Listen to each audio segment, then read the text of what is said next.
Yo guys, welcome to the first edition and the first video of exposing Alex Belfield. If you guys have been living under a rock, let me explain who is Alex Belfield and why we're here today to expose him.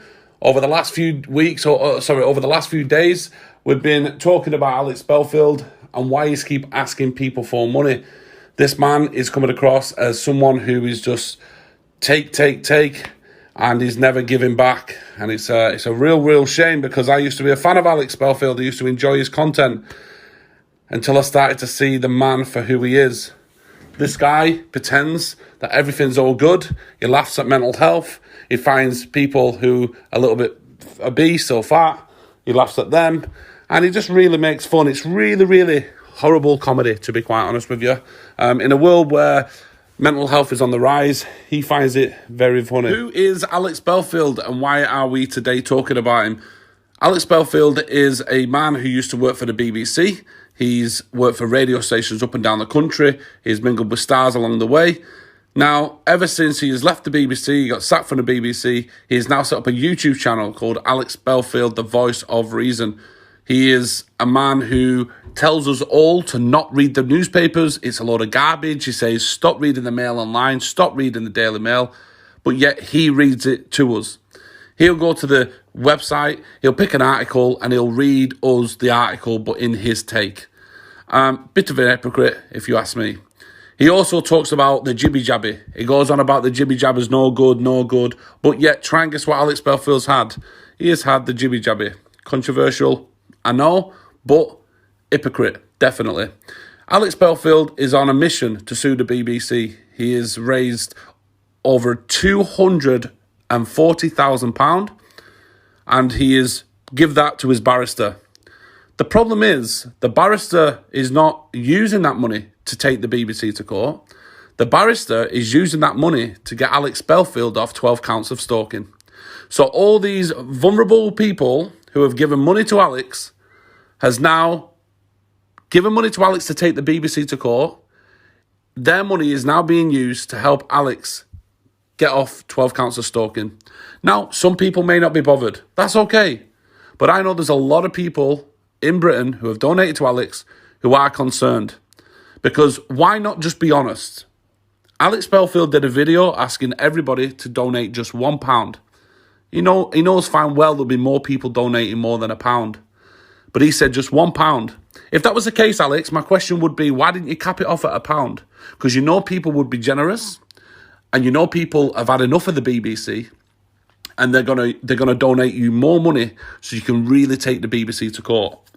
The problem is, Alex, 2 days later, after you asking for this money, for you to take the BBC to court, it came out in the media that you're getting done for 12 counts of stalking from 8 employees from the BBC.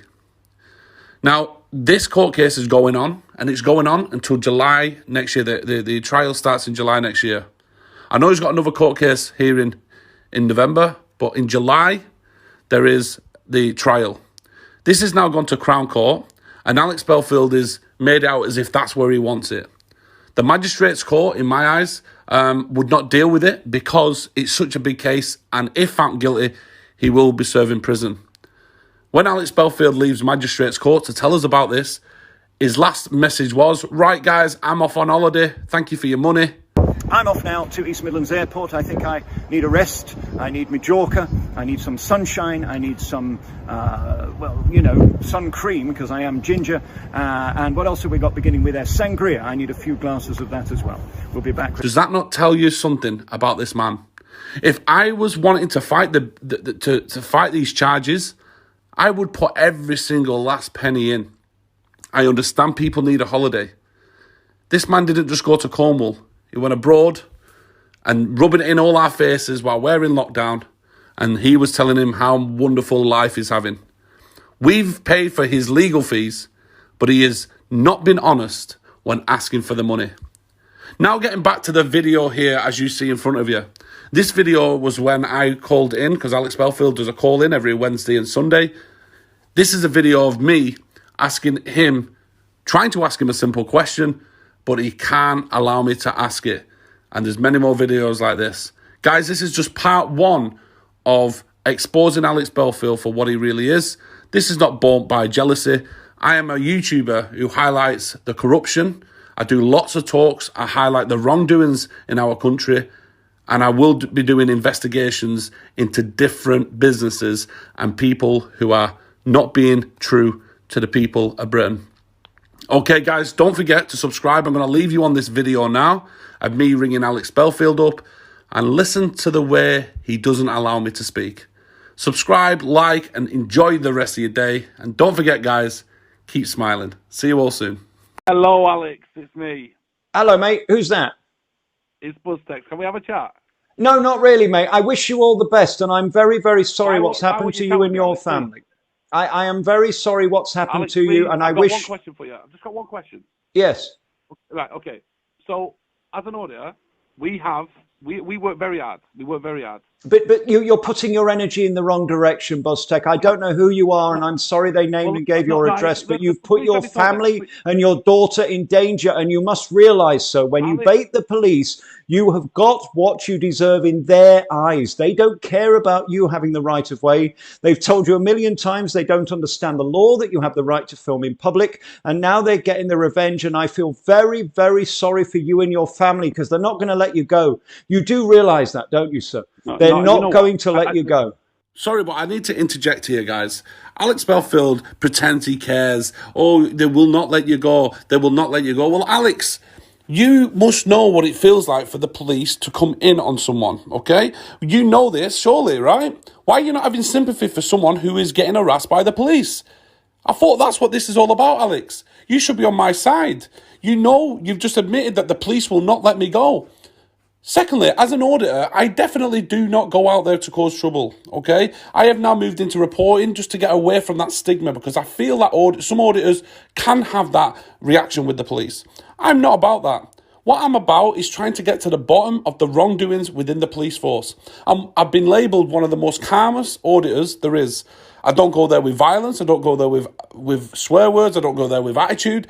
I give everybody the benefit of the doubt. Every officer I've ever spoken to. I go there with reports. I go there with knowledge and understanding what has gone wrong. It was only 3 days ago I went to a police station to report a female who was in custody who died in the hands of the police because they did not check on her. I went there to ask the police why they did not check on this female. She is now dead. Yeah, and she suffered with mental health. She had an argument with her partner. She was found walking down the main road in her pajamas, in her PJs, and she got arrested, brought into the police station. She was left alone, and she ended up killing herself in a cell. Now, there is an inquest going on, but my point is I wanted to go and get some feedback from the police and ask them why they think of it. And the video is on my channel, and you can go here and listen to what the police have to say. And let me tell you this, Alex, the police do not respond. They do not give me any reason to believe that they care at all. So let's just, again, make it very clear. I do not go to the police stations to cause trouble for police. I go there with news, and I'm trying to highlight the news, and I report on it. That's why I've now lent into reporting, because for me, reporting is where my strong points are. I try and get to points. I try and get my point across and try and get to the bottom of it. Just like what I'm doing here right now with you, Alex. There is lots of flaws in what you have done. You've asked for lots of money. You've been given lots of money, and you are not doing anything about it except getting yourself of 12 counts of stalking. I don't know if you're innocent or guilty. I don't know. But you haven't been honest with the public when claiming the money. I just need to put into context a little bit just about this next part of this conversation me and Alex had.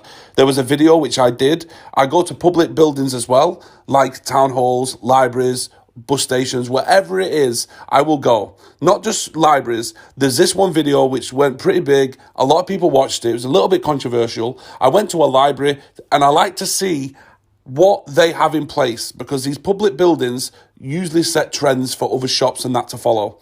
There was obviously the track and trace as you walked in. I declined that. Wear a mask, 2 meter distance, blah, blah, blah, all that kind of carry on. Yeah. So I go to these places to see what is different to shops, etc. I turned up to a library one day, and this man, who was nothing to do with the conversation as I was filming, this man took it upon himself, and he looked over our shoulder, and he said, "Why are you filming?" Nothing to do with him. I said, "Because I can. I'm in a public place. I'm not filming you specifically." And then he said, "I hope you die of COVID." This is what he said to me. Okay? My response was, you're a horrible, horrible man. And Alex, after watching that, this is what he had to say. You're a beast, so I hope you die of COVID. I hope I die of COVID. You're a beast. Look at you. You horrible, horrible person. And you picked on a man, and you did pick on him, who was clearly vulnerable, wasn't looking for a fight, and you made a fool of him. And I understand why he was upset, and I don't like that. When you're going into public places, picking on members of the public, the people I pick on this channel. Can I talk about something? That man told me to die of COVID. I don't care. You picked on him. You don't have the right to go around. I didn't pick on him.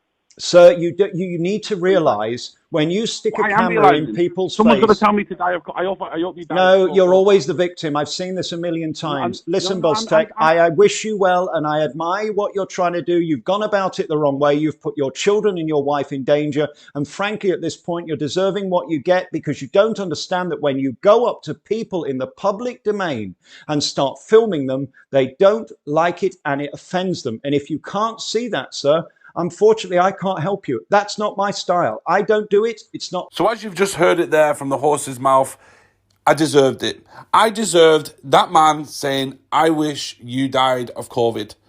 This guy had nothing to do with the reason why I was in that library. I wasn't filming him. The video is in my title. You will see he calls me over. And I go over and then he goes, I've just heard you having a chat with the manager. Why don't you do something? I was like, no. And he was like, well, go on, do one. I was like, I'm filming in public. I'm entitled to.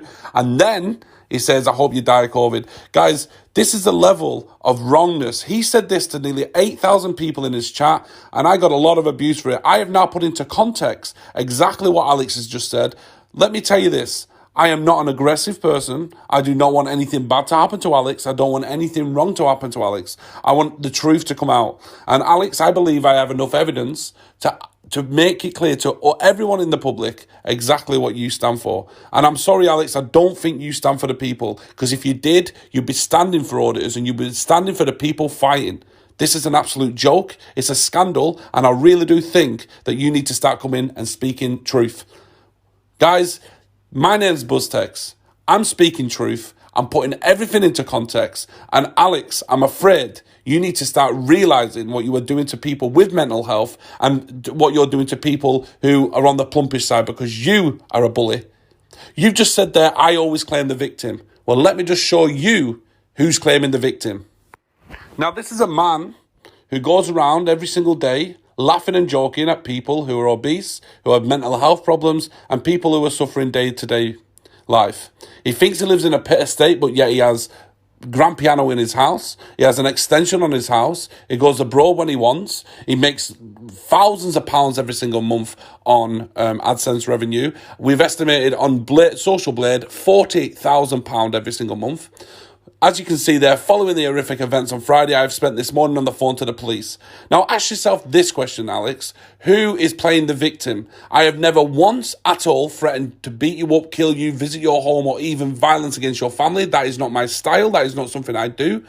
I am here to try and get to the bottom of where this money is and what you are spending it on. I wish you all the best. I don't want anything bad to happen to you, but you are claiming you are playing the victim here. You have put tweets out about me all weekend because I'm speaking facts, and you need to wake up to the reality and start being honest to your members and your followers. I wish you luck, Alex, and this is episode 1. More to come. Stay tuned, guys. See you all soon. I love you, and there's nothing you guys can do about it. See you later.